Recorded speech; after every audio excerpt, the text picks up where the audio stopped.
Lorraine Warren, clairvoyante. Les informations psychiques tendent à venir par vagues, comme si les fantômes avaient tellement de choses à dire qu'ils n'arrivaient pas à communiquer assez vite quand ils trouvent enfin quelqu'un pour les entendre. Lorraine était âgée de 9 ans. Elle se trouvait à Walton Hall, une école privée catholique pour jeunes filles, quand elle a vu des auras pour la première fois. À cette époque, elle pensait que tout le monde voyait la même chose. Elle ne savait pas qu'elle possédait un 6e sens et n'a vraiment compris qu'elle était différente qu'à l'âge de 12 ans. C'était le jour de l'Arbor Day et nous étions toutes sur la pelouse de devant, debout, en cercle, autour d'un trou creusé dans le sol. Ils ont mis le semis dans le sol et, juste après, j'ai vu un très grand arbre. J'ai levé les yeux pour regarder ses branches massives qui étaient remplies de feuilles bruissant sous le vent, sans savoir que je vivais une expérience de seconde vue.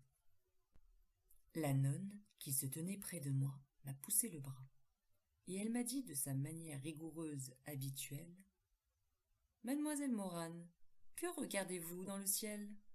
Je lui ai répondu que je regardais l'arbre. « Est-ce que vous voyez le futur ?» m'a-t-elle demandé sur le même ton. « Oui, » ai-je admis. « Je suppose. » J'ai été immédiatement envoyée en retraite pour le week-end. Je ne pouvais pas parler, jouer ou faire quoi que ce soit, juste m'asseoir et prier. Alors j'ai compris la leçon. Après ça, quand me venaient des choses impliquant la clairvoyance, je gardais ma bouche fermée. Quelques années plus tard, Lorraine a fait la connaissance d'Ed Warren. Elle a tenté de lui raconter ses expériences, mais elle ne s'est pas sentie comprise. À chaque fois qu'elle essayait de lui en parler, il lui disait « Mais qu'est-ce que tu racontes ?» Et elle se taisait. Elle pense, sans certitude toutefois, avoir vécu son premier voyage astral à l'âge de 16 ans. J'ai peut-être eu une expérience de cet ordre alors que je me trouvais dans un état critique, après une crise d'appendicite qui m'a conduite en chirurgie. Ça a pu se produire cette fois-là, mais je ne suis pas capable de décrire exactement ce qui m'est arrivé à l'époque. Ça a pu se produire cette fois-là, mais je ne suis pas capable de décrire exactement ce qui m'est arrivé à l'époque. Je voyais mon père pleurer dans le couloir. Je voyais une nonne et ma mère debout au pied de mon lit. Je voyais aussi un marin agenouillé près de mon lit. Ed se trouvait en Écosse à cette époque. Il était déjà dans la marine. Je ne sais pas si c'était une expérience de sortie hors du corps. 2 ans se sont écoulés avant qu'elle connaisse sa première véritable décorporation dont elle se souvient toujours parfaitement. À cette époque, Ed et moi, nous étions artistes. Ed était revenu de la Seconde Guerre mondiale. À cette époque, Ed et moi, nous étions artistes. Ed était revenu de la Seconde Guerre mondiale à la fin de son service et avait étudié dans une école d'art où il avait obtenu son diplôme. Nous vivions de notre art. Nos tableaux étaient exposés un peu partout et nous devions en amener dans le New Hampshire. Un couple d'amis avait demandé à faire le trajet avec nous. Nous avons laissé notre fille Judy chez mes parents et nous avons pris la route. À un certain moment, nous avons tourné. Il y avait un panneau qui annonçait Haynecker. Ed s'est alors exclamé « Haynecker ? Waouh ! C'est là où se trouve cette maison hantée dont j'ai entendu parler. » L'ami d'enfance d'Ed, qui était assis avec sa femme sur la banquette arrière, lui a alors fait remarquer qu'il devait y avoir un tas de Haynecker dans les environs. Mais Ed ne l'a pas écouté. Il a fait demi-tour et il a dit « C'est un signe, il n'y a qu'un seul Haynecker sur Terre. » C'était vraiment bizarre. Il ne savait pas vraiment où était la maison.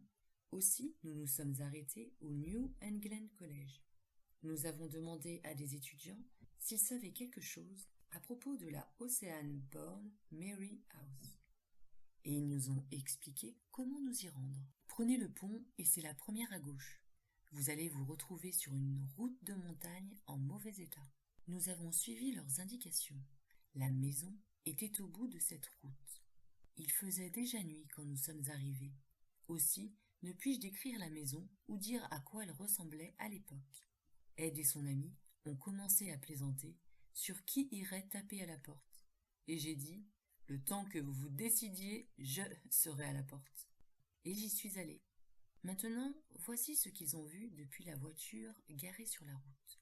Enfin, ce n'était pas vraiment une route, plutôt un chemin. Ils ont regardé une lumière descendre du 2e étage au 1er, puis du 1er au rez-de-chaussée. Et un homme a ouvert la porte. Il avait une lampe à la main, comme une longue extension de lui-même. Il n'y avait pas d'électricité dans la maison, juste un groupe électrogène. Il n'y avait pas de chauffage non plus, mais un gros poêle ventru dans une pièce.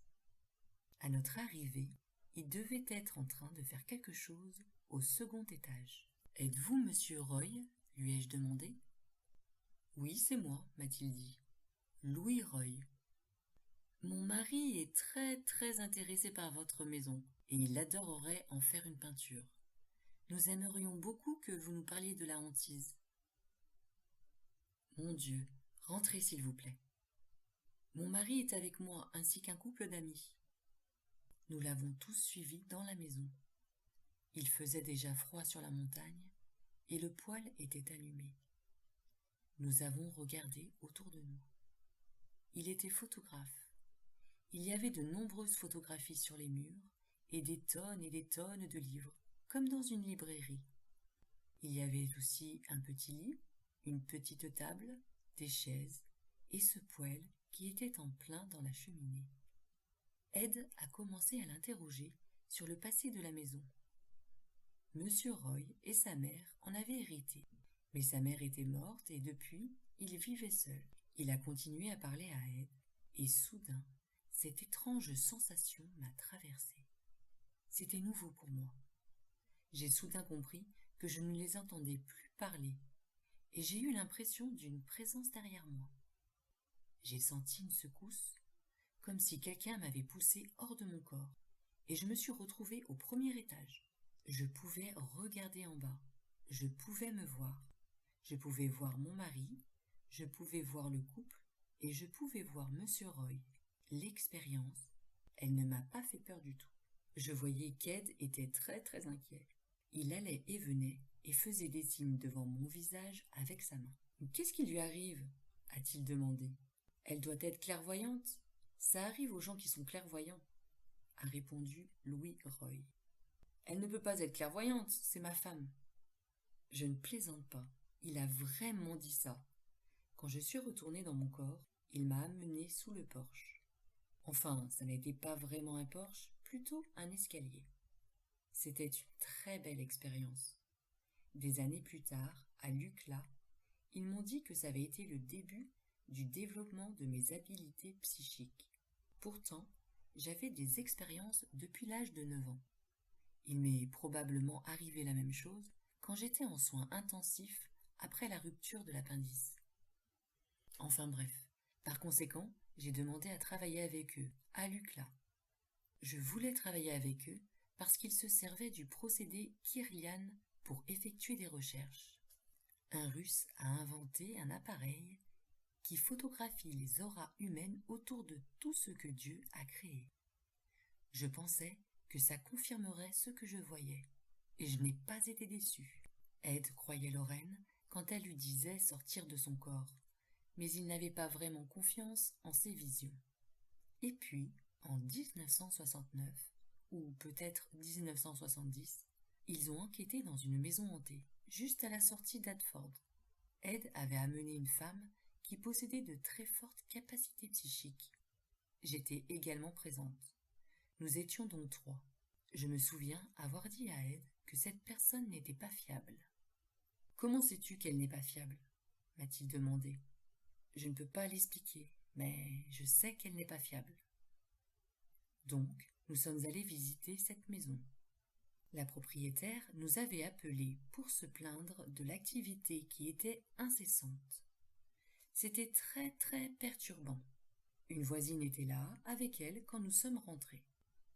Nous nous sommes assis à la table de la cuisine et cette personne a commencé à dire ce qu'elle ressentait. Soudain, j'ai fermé les yeux et je me suis mise à parler. Je vois un homme et cet homme porte une longue robe. Était-il impliqué dans une pratique occulte ? M'a demandé Ed. Non. Était-il membre du clergé ? Non. Il était juge. Pourquoi est-il là ? Parce que c'était sa maison. Il est très en colère de la façon dont sa femme est traitée par un proche. J'ai alors ouvert les yeux. Qui est-il ? A demandé Ed à la propriétaire de la maison. Qui est-il ? Dis-lui que c'est lui, s'est alors exclamée la voisine. C'est mon mari qui est mort, a dit la femme. Il est en colère parce qu'il me traite mal. Qui vous traite mal ? Mon beau-fils. Aidez-moi à comprendre. Votre fille et votre beau-fils vivent ici ? Non, ma fille est partie. Mais mon beau-fils vit ici avec leurs enfants, et il se montre très autoritaire envers moi. La personne, la femme qu'Ed avait amenée avec lui, n'avait rien senti de tout ça. Ce jour-là, Ed a compris que j'étais une médium. Après ça, il m'a toujours fait confiance. Il avait plus confiance en moi qu'en n'importe quel autre médium. Les forces démoniaques, d'après Ed et Lorraine Warren. Si vous vous retrouvez confronté à un démon, courez aussi vite et aussi loin que vous le pouvez dans la direction opposée. En fait, cela ne suffira pas, car il vous suivra. Vous ne pourrez jamais courir assez vite et assez loin.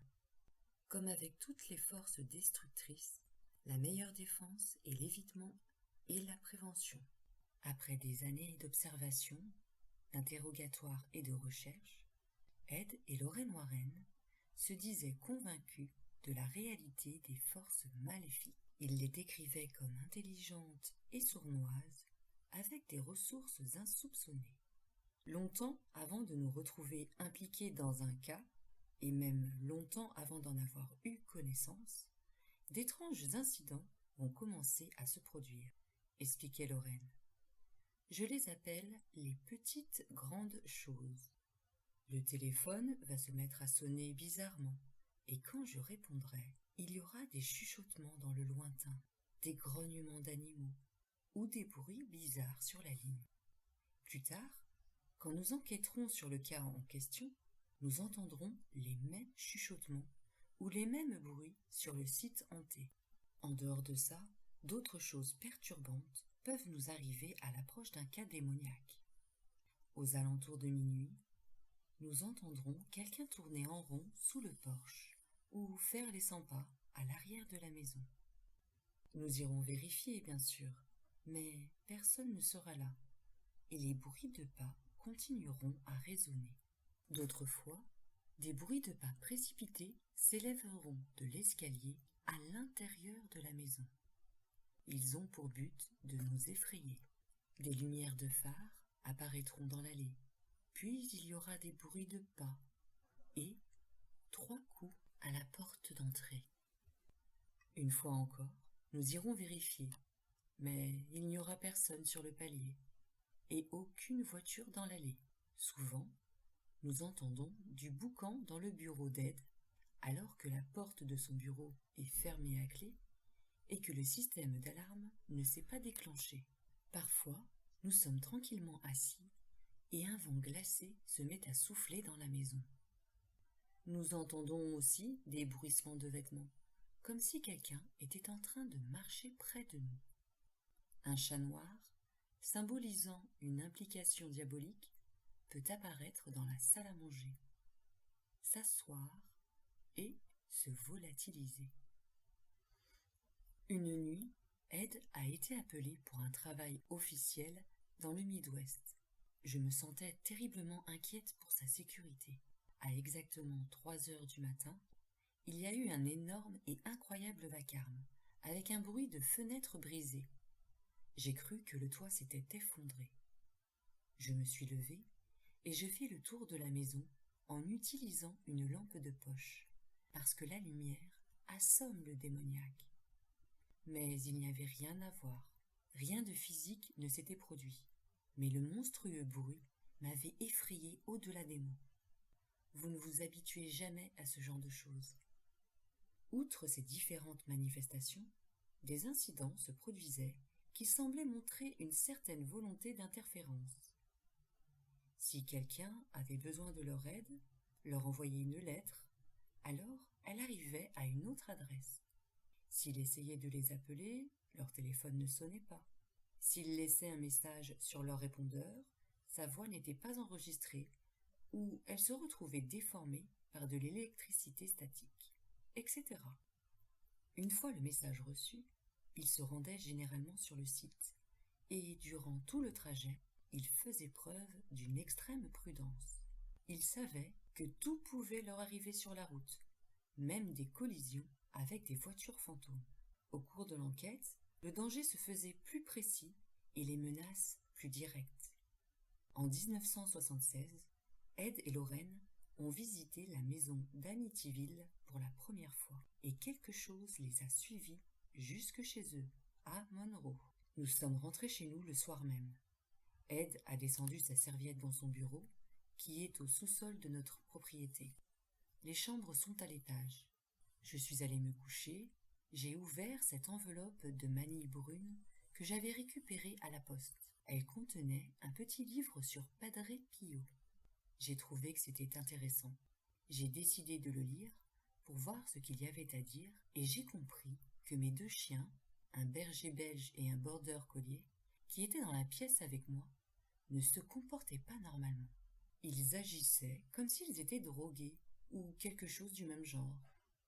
Ils étaient très étranges. J'ai essayé de lire le premier paragraphe. Lorsque votre point de concentration est affecté, vous savez qu'une certaine force essaie de vous atteindre pour vous perturber. C'est ce qu'ils appellent la confusion diabolique. J'étais assise sur mon lit, mais je ne pouvais plus bouger. J'aurais voulu appuyer sur le bouton qui était juste là en cas d'urgence et faire savoir à mon mari que quelque chose n'allait pas. Mais je n'y arrivais pas. Je me sentais pratiquement paralysée. Ensuite, j'ai entendu un son que je pourrais comparer au bruit de grandes plaques de tôle, comme si quelqu'un les secouait. Puis il y a eu ce cyclone de vent, d'obscurité et d'énergie. On avait l'impression qu'il aspirait tout en lui. Il est apparu au rez-de-chaussée, dans le coin salle à manger du salon. Comme il arrivait dans le couloir, il y a eu cette énorme chose, noire et massive. J'ai rassemblé ma foi, puis j'ai fait un grand signe de croix. Et j'ai dit, « Au nom de Jésus-Christ, je te demande de partir et de retourner d'où tu viens. Vous ne pouvez faire cela qu'en ayant la foi.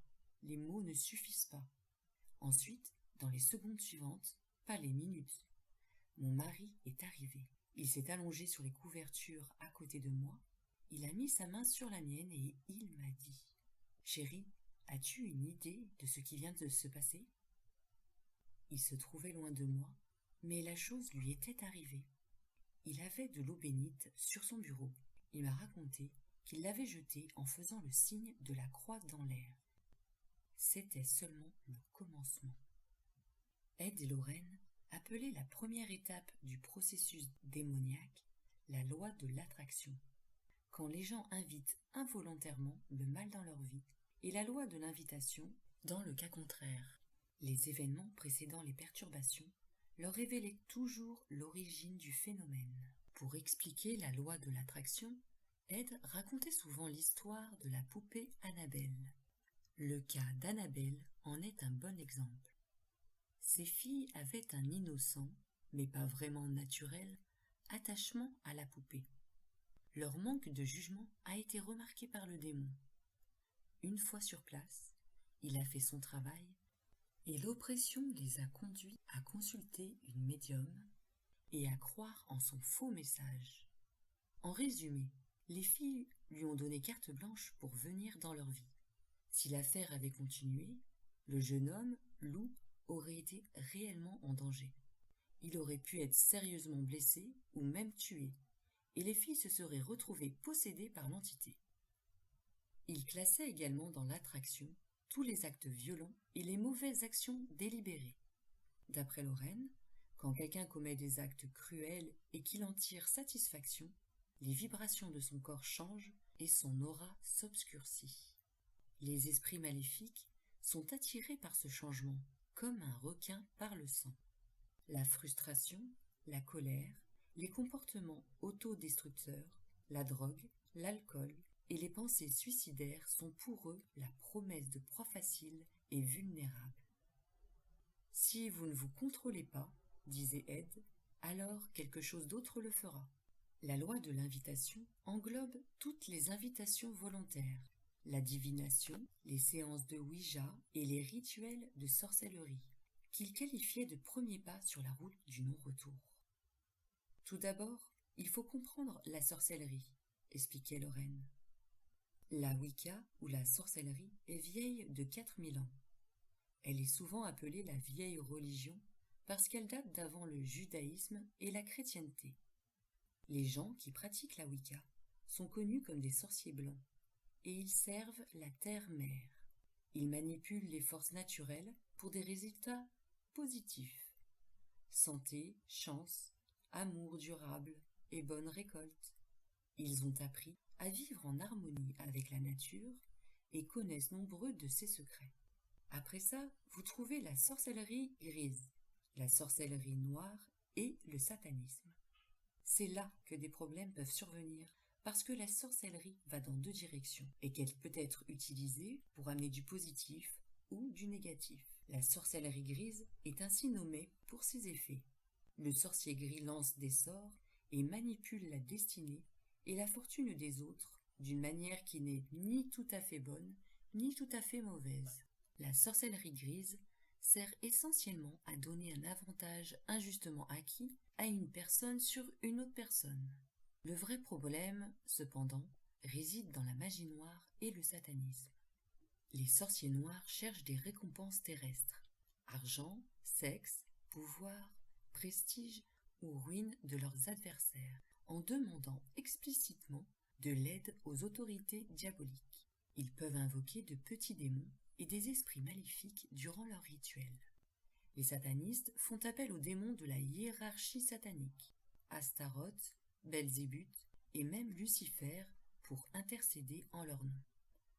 Pour leur pouvoir et leur efficacité, les sorciers noirs travaillent avec certains esprits démoniaques particuliers, alors que les satanistes vont jusqu'au bout et vénèrent Satan comme un dieu. Dans le passé, les rituels impliquaient la totale, du meurtre de bébés au pacte avec le diable en personne.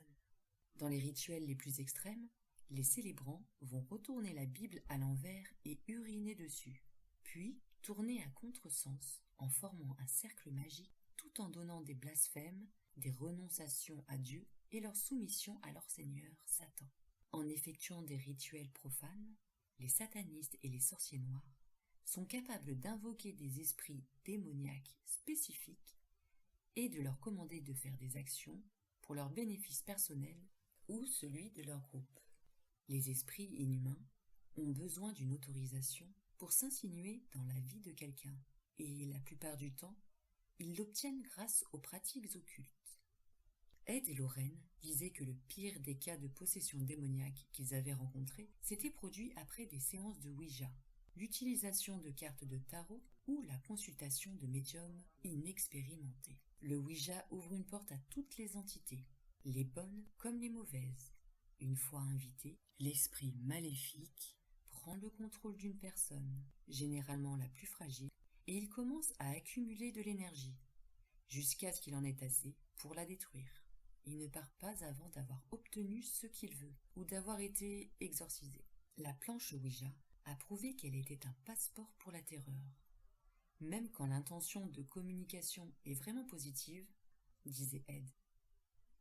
Dans les cas que nous traitons, 4 sur 10 concernent des individus qui ont appelé des esprits inhumains en utilisant une planche Ouija. J'ai été une des rares personnes à avoir examiné les rapports officiels de l'exorciste. Cette affaire, qui concernait un garçon et non une fille, s'est produite en 1949. Et vous savez comment elle a commencé ? En utilisant une planche Ouija. Le Ouija n'est rien en lui-même. c'est juste un morceau de bois avec les lettres de l'alphabet dessus. Le même effet peut être obtenu avec un verre retourné sur une table cirée. Mais dans les deux cas, c'est un moyen de communication. En d'autres mots, vous utilisez un objet pour ça. Quand vous vous servez d'une planche Ouija, vous donnez l'autorisation à n'importe quel esprit inconnu de communiquer avec vous. Ouvririez-vous la porte d'entrée de votre maison pour laisser rentrer tous ceux qui le voudraient? Bien sûr que non. Eh bien, c'est exactement ce que vous faites à un niveau surnaturel. Lorraine et moi, nous n'avons pas rencontré grand monde qui avait eu une expérience vraiment positive en se servant d'une planche Ouija. Pour ceux qui sont virtuellement accros et qui pensent qu'ils sont en contact avec le divin, aucun ange n'est jamais venu, à ma connaissance, délivrer un véritable message de précognition par l'intermédiaire d'une planche Ouija. Comme nous l'avons répété à de nombreuses reprises, des portes doivent être ouvertes avant que la plus grande part de l'activité ne se produise. La planche Ouija est l'un des moyens de le faire. Le problème est le même pour des séances de spiritisme classique. Les participants, n'ayant aucun moyen de connaître la véritable identité de l'esprit, ils se laissent facilement berner. Tous les morts ne sont pas disposés à communiquer à volonté. Pour mener une séance de spiritisme correctement, il faut avoir une vraie raison de le faire, de l'expérience et un médium de bonne réputation. Un amateur peut parvenir à rentrer en contact avec un esprit, mais il ne sera pas forcément capable de distinguer sa nature et ses intentions. Dès que l'autorisation est obtenue, l'infestation peut commencer. L'esprit maléfique va alors essayer de créer un climat de peur pour générer de l'énergie psychique négative, laquelle lui permettra de gagner en puissance.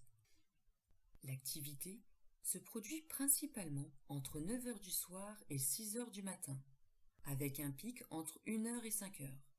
Les tout premiers incidents, souvent des coups frappés à la porte d'entrée, ont tendance à survenir à exactement 3 heures du matin.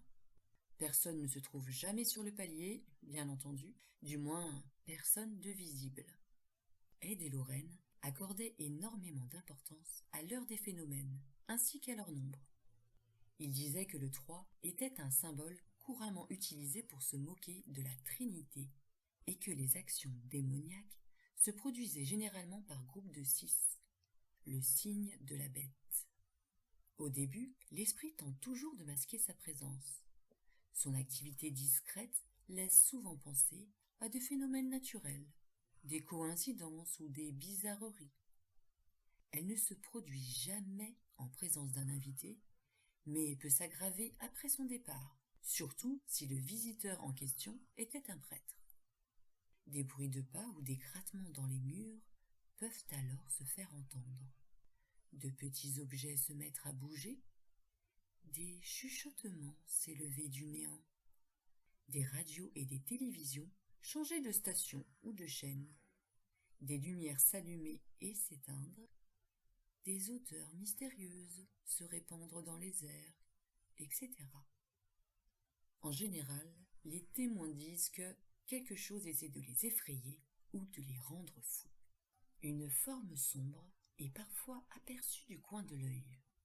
Elle est l'expression des premières tentatives de matérialisation de l'esprit maléfique, lequel finit par apparaître comme une grosse masse noire après avoir gagné en puissance en volant l'énergie négative émise par la victime. La masse noire, expliquait Ed, est la forme la plus fréquente que prend le démoniaque dans le monde physique. Je ne sais pas si ça fait partie du mécanisme de ces manifestations, ou si c'est particulier à certaines sortes d'entités démoniaques, car un esprit démoniaque peut prendre la forme de Jésus-Christ en personne. Il peut se montrer comme un fantôme, comme un spectre encapuchonné, et même comme un animal. Toutefois, si le démoniaque peut se projeter sous n'importe quelle forme, sa véritable apparence est une abomination, une monstruosité. Il n'est pas humain, il est inhumain, il a des écailles, il ressemble à un reptile. C'est tout, je ne veux pas le décrire plus que ça. Une fois l'infestation en place, l'esprit peut se manifester à n'importe quelle heure de la nuit, et même avant le coucher du soleil, mais à un degré moindre, s'il se révèle assez fort pour drainer de l'énergie durant les heures du jour. Les phénomènes gagnent alors en intensité, mais ils sont généralement attribués à de la télékinésie ou à des fantômes. Les grattements dans les murs se transforment en coups, puis en gros bruits de percussion. Des miaulements s'élèvent de pièces vides. Le téléphone ou la sonnette de la porte d'entrée retentissent sans raison. Des mains glacées se font sentir, etc. Des objets inanimés et des animaux ont été observés en train de parler. En vérité, ils ne parlaient pas vraiment, mais le démon le faisait croire. Les réactions inhabituelles des objets constituent un bon indicateur de la présence d'un esprit maléfique.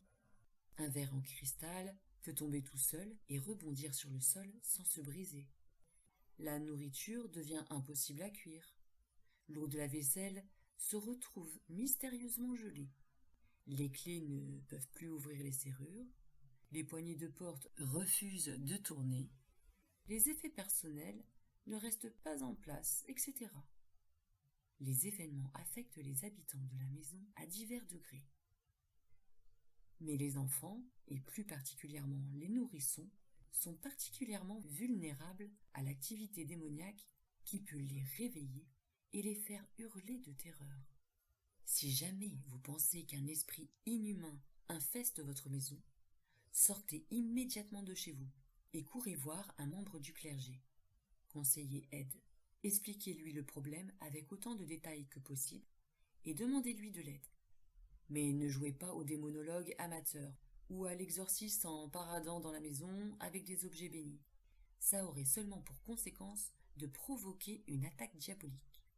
Durant l'infestation, les manifestations se révèlent souvent troublantes, gênantes ou effrayantes. Mais elles ne donnent qu'un faible aperçu du pouvoir des forces maléfiques. Avec l'infestation, vous avez un problème. Avec l'oppression, vous avez un gros problème.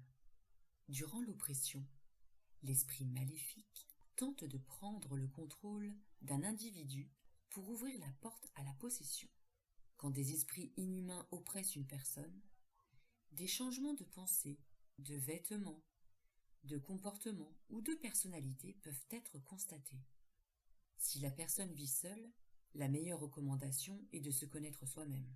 Si l'oppression ne concerne qu'un seul membre de la famille, les autres doivent chercher des changements négatifs. Une dépression, des intérêts morbides, un isolement, des excès, comme des accès de colère, un alcoolisme récent, des poussées de violence destructrices. Le plus faible et le plus effrayé des membres de la famille devient alors la cible des plus impressionnants et des plus fréquents des phénomènes. Gémissements fantomatiques, cris à glacer le sang, bruit de coups, grattements, respiration profonde, chuchotement, bruit de pas, brusque variation de température, visions fantomatiques, etc., lesquels peuvent se produire en présence de témoins. En cas d'infestation victorieuse, de nouveaux esprits, plus puissants encore, peuvent commencer à se manifester.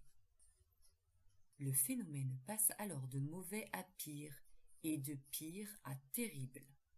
Ed et Lorraine qualifient l'état de siège diabolique une oppression bien avancée. À ce stade, l'esprit maléfique ne cherche plus à dissimuler sa présence et il commence à laisser sa signature, littérale ou symbolique. L'écriture a sa préférence.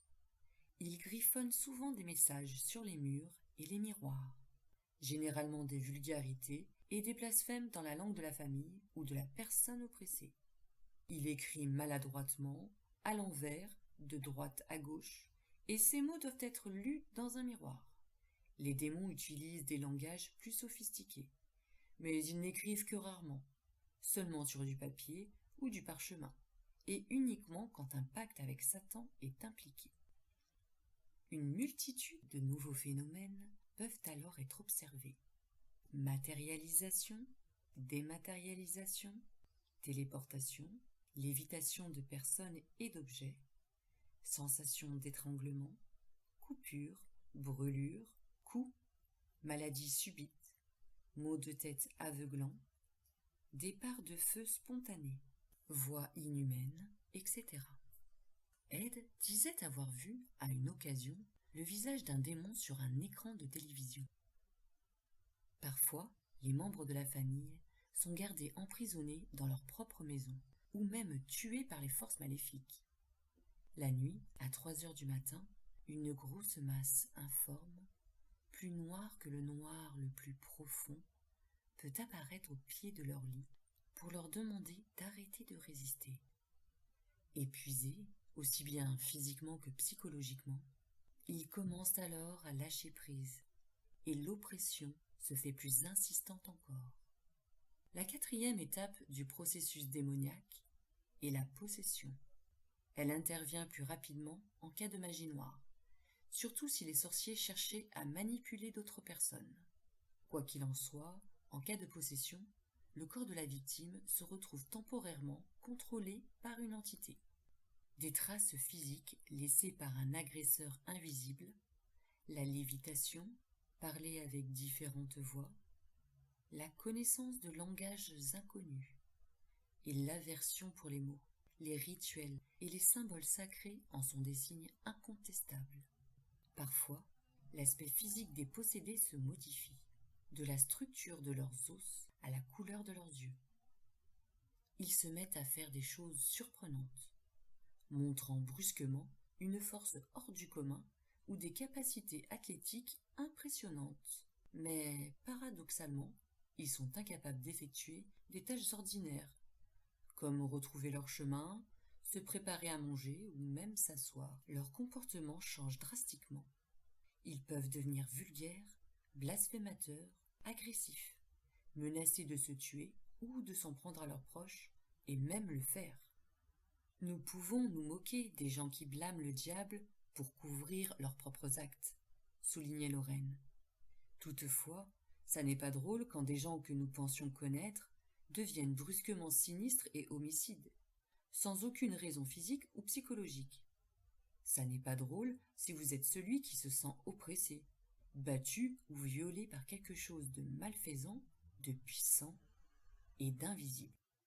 Sans exorcisme, la victime finit souvent par tuer quelqu'un ou se suicider, parfois les deux. Cependant, le risque existe également que le possédé, ou ceux qui l'aident, meurent au cours de la tentative d'exorcisme. Des vagues de chaleur et de froid remplissent la pièce, expliquait Ed. Des objets sont projetés. Le possédé souffre le martyre. Il se contorsionne incroyablement et il a des spasmes, sans que personne et rien ne le touche. L'expérience comprend de dégoûtants bruits corporels, de la diarrhée, des crachats, des vomissements et des lésions spontanées. La victime profère de longues litanies de jurons. L'exorcisme révèle ce qui est en train d'arriver à la personne qui est sous l'emprise rusée des forces du mal et qui la maintiennent habituellement sous un contrôle plus discret. L'Église catholique considère l'exorcisme comme aussi privé que la confession. Elle déteste la publicité. Les autorités sont souvent forcées de qualifier un problème démoniaque de canular, de peur de semer la panique ou d'attirer l'attention sur une maison ou une communauté spécifique. Même ceux qui effectuent actuellement des exorcismes et qui sont les premiers témoins d'événements bizarres et violents se servent de l'excuse du canular pour éviter le ridicule ou l'attention. Ed conseillait aux victimes de hantise de demander de l'aide, mais également de se méfier et de se protéger. Attention quand vous faites appel à un membre du clergé ou à un médium. L'ignorance et le manque d'expérience ne peuvent qu'empirer les choses. Il est important de connaître la façon dont les esprits sont impliqués, si des phénomènes paranormaux ont été observés, etc. Ce n'est pas parce qu'un religieux ou un médium est venu chez vous qu'il a envisagé toutes les possibilités et ramifications liées au phénomène. Le religieux va provoquer les forces négatives présentes. Ceci étant fait, il vous laissera seul. Un médium inexpérimenté sera peut-être capable de décrire l'agneau, mais il ne verra pas le loup caché derrière. Protégez-vous toujours avec une prière. Ne doutez pas de Dieu, ou le démon vous fera devenir chèvre. Comme je le dis toujours, vous ne croyez peut-être pas en Dieu, mais le démon y croit.